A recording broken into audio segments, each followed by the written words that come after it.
Best available scheme రద్దు. దళిత గిరిజనులకు సర్కార్ మరో దోకా. 34,000 మంది విద్యార్థుల భవిష్యత్తు ప్రశ్నార్థకం. కార్పొరేట్ విద్యకు దూరం కానున్న పేదలు ఉన్న పెండింగ్ బకాయిలే 218 కోట్లు. ఒక్క రూపాయన విడుదల చేయని ప్రభుత్వం.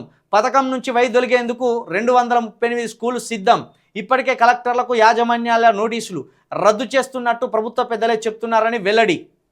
దళిత గిరిజన విద్యార్థులకు కార్పొరేట్ విద్యనందించే బెస్ట్ అవైలబుల్ స్కీమ్ BASను రద్దు చేసేందుకే కాంగ్రెస్ సర్కార్ సిద్ధమైంది.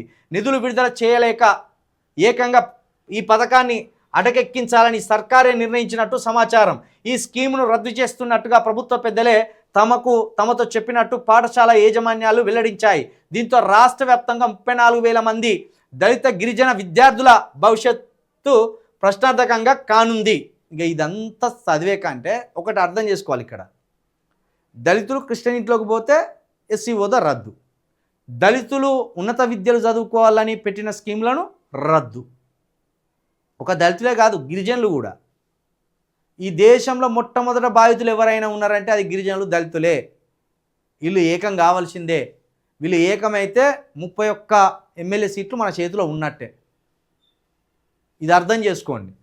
చూడండి, 238 స్కూలు సిద్ధమాట. తాగి నీ ప్రభుత్వం మీద పారెత్తనే 40,000 కోట్లు వచ్చినాయి. ఆ 40,000 కోట్ల నుండి ఈ 34,000 మంది గిరిజన దళిత విద్యార్థులకు ఒక నాణ్యమైన విద్య అందించడానికి పైసలు విడుదల చేయలేవాను. మొన్న రామాలయం అభివృద్ధి కోసమని అక్కడ భద్రాచలంలో 200 కోట్లను విడుదల చేసినట్టు నోటి మాటతో చెప్పినావు కదా. ఇచ్చినవో లేదో మాకు కూడా తెలియదు. మరి విద్యార్థుల భవిష్యత్తు కదా. ఒక గుడి కోసమే 200 కోట్లు ఖర్చు పెడితే 34,000 మంది విద్యార్థుల భవిష్యత్తు కోసం ఇంకెన్ని వేల కోట్లు ఖర్చు పెట్టాలి? మేము గుడికి డబ్బులు ఇవ్వద్దని అంటలేము.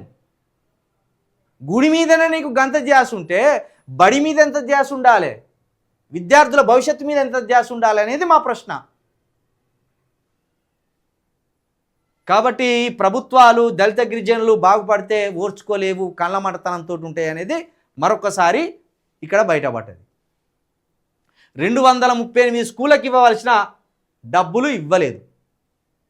దళిత పిల్లలు, గిరిజన పిల్లలు చదువుకొని కలెక్టర్లో, టీచర్లో, ఆఫీసర్లో అయితే కళ్ళు ఓరువా మీకు?